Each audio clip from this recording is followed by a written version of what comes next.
Good morning students. Assalamu alaikum. I hope you are fine at home. So students, today we are going to start our lecture. Types of respiration.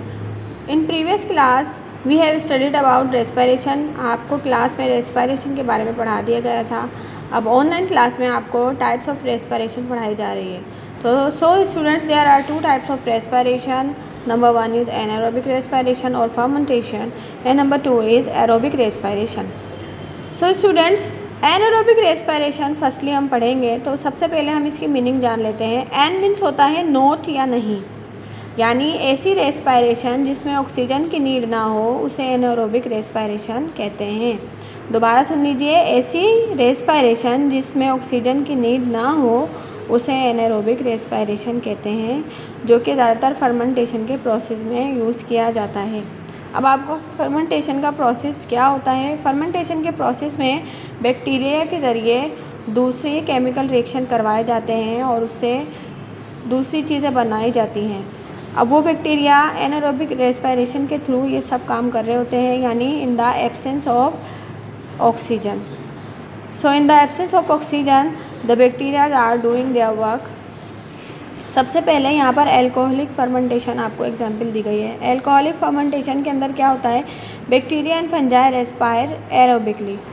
Bacteria और fungi जो है respire तो कर रहे होते हैं, यानी सांस तो ले रहे होते हैं ऑक्सीजन से. But when these organisms are deprived of oxygen they stop respiration. लेकिन जब ये ऑर्गेनिज़म कोई ना कोई काम सरंजाम दे रहे होते हैं तो वो ऑक्सीजन रेस्पायर करना छोड़ देते हैं and start respiring anaerobically instead. तो फिर वो क्या करते हैं, रेस्पायर तो करते हैं लेकिन ऑक्सीजन के ज़रिए नहीं कर रहे होते हैं, उसकी जगह किसी और चीज़ से रेस्पायर कर रहे होते हैं जब वो फर्मेंटेशन का प्रोसेस कर रहे होते हैं.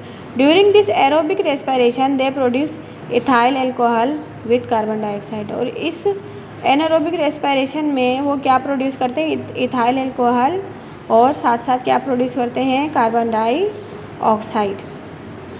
सो इसके अंदर आपको एक इक्वेशन दिखाई गई है, इसमें है ग्लूकोज को फर्मेंटेशन के प्रोसेस के ज़रिए जो चेंज किया जाता है इथेनॉल और कार्बन डाइऑक्साइड के अंदर, और उससे फिर कुछ एनर्जी भी आपकी रिलीज़ होती है.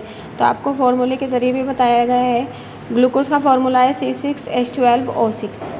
जब ये केमिकल रिएक्शन होता है तो क्या होता है, ये इथेनॉल में चेंज होता है, साथ साथ कार्बन डाइऑक्साइड भी रिलीज़ होती है और कुछ एनर्जी यानी कि ATP भी रिलीज़ होती है. सो स्टूडेंट्स, यहाँ पर आपको एक पिक्चर दिखाई जा रही है जिसके अंदर ब्रेड और यीस्ट बनाया जा रहा है. देखें, one of the ingredients of bread is yeast. Yeast जो है ये इसके ज़रिए ब्रेड बनाया जाता है. यीस्ट को आटे में शामिल किया जाता है जिसके ज़रिए आटा जो है वो ब्रेड में चेंज हो जाता है. अब आपको जब यीस्ट शामिल करने के बाद आटे की शक्ल कैसी होती है, जिस तरह से पिज़्ज़े की रोटी होती है, ब्रेड आप देखते ही रहते हैं, तो ये यीस्ट को शामिल करने के बाद जो है वो उसकी शक्ल चेंज होती है. एक्चुअली क्या है, यीस्ट भी जो है वो बैक्टीरिया से ही बनते हैं. फर्मेंटेशन के प्रोसेस के ज़रिए ही ब्रेड जो है बनती है. अगर आपको सिंपली घर के अंदर भी आपको रोटी फूली हुई चाहिए, जिस तरह से और आम रोटियां होटलों से मिलती हैं फूली हुई, तो खमीरी आटा से कहते हैं. आप क्या कर सकते हैं कि आटे को गूंद कर अगर आप उसको गर्मी में रख दें तो वो आटा ख़राब, जिसे हम ख़राब कहते हैं, वो एक्चुअली खमीरी आटा हो जाता है. फिर उसके जो रोटियां आप बनाते हैं वो रोटियां वैसे ही मोटी बनती है जैसे तंदूर पर बनती है. तो उसमें भी क्या होता है, उस गर्मी की वजह से बैक्टीरिया अटैक कर जाते हैं, और क्योंकि वहाँ पर गर्मी होती है तो ऑक्सीजन की भी एब्सेंस होती है, क्योंकि हवा नहीं लग रही होती, इसी वजह से आटा ख़राब होता है. तो ऑक्सीजन के एब्सेंस में बैक्टीरिया अटैक करते हैं और वो आटा जो है नॉर्मल आटा खमीरी आटे में चेंज हो जाता है, यानी कि ब्रेड बन जाता है. तो ये भी इसकी एक एग्जाम्पल है फर्मेंटेशन की. आप ये देख सकते हैं यीस्ट के cell, yeast cell seen through a microscope. ये माइक्रोस्कोप के ज़रिए देखा गया और उसकी फिर तस्वीर निकाल ली गई.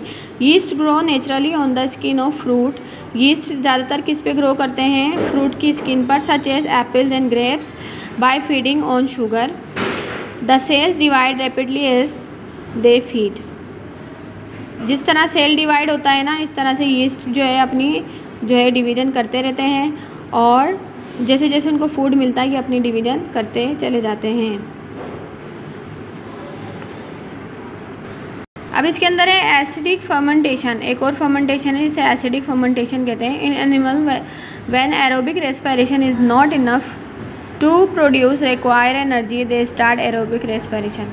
ऐसे जानदार जो कि एरोबिक रेस्पिरेशन नहीं करते, respiration is not enough to produce require energy, ऐसे जानदार जिन्हें एरोबिक रेस्पिरेशन जो है उनके लिए पूरी नहीं पड़ती एनर्जी के लिए, तो वो क्या करते हैं, एनारोबिक रेस्पिरेशन भी करने लग जाते हैं। यानी एरोबिक रेस्पिरेशन वो होती है जिसमें उनको ऑक्सीजन की नीड हो, लेकिन उनको एरोबिक रेस्पिरेशन करते करते भी इतनी एनर्जी नहीं मिल रही होती, तो वो क्या करते हैं, एनारोबिक रेस्पिरेशन करना शुरू हो जाते हैं।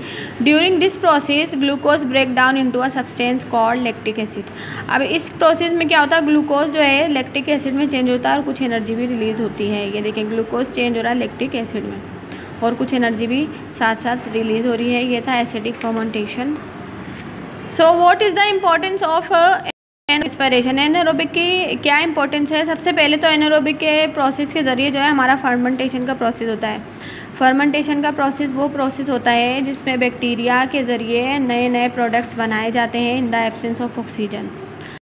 सबसे पहले हमारे पास हमारे घर के अंदर मौजूद योगर्ट यानी दही है, जो आप दूध में थोड़ा सा दही मिलाते हैं और फिर उसको आप गरमाइश में रख देते हैं, गर्मी में रख देते हैं, तो वो जो दूध है वो दही में चेंज हो जाता है।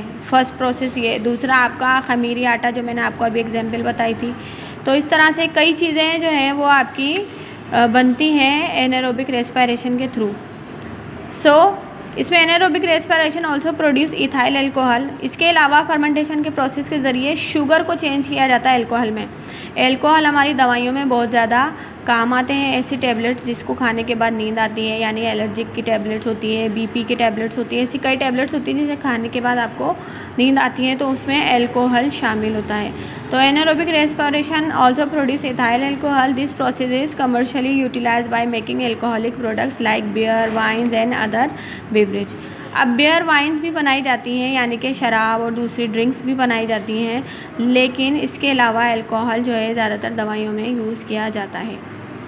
फिर baking industry is also based on it's, because baking industry जो होती है वो भी इसी पर बेस करती है, यानी कि ब्रेड हुआ, बेकिंग की जितनी भी केक वगैरह हुए हैं, ये सब इन सब में जो है ये बहुत ज़्यादा इंपॉर्टेंट रखता है anaerobic respiration, because anaerobic respiration also produces carbon dioxide.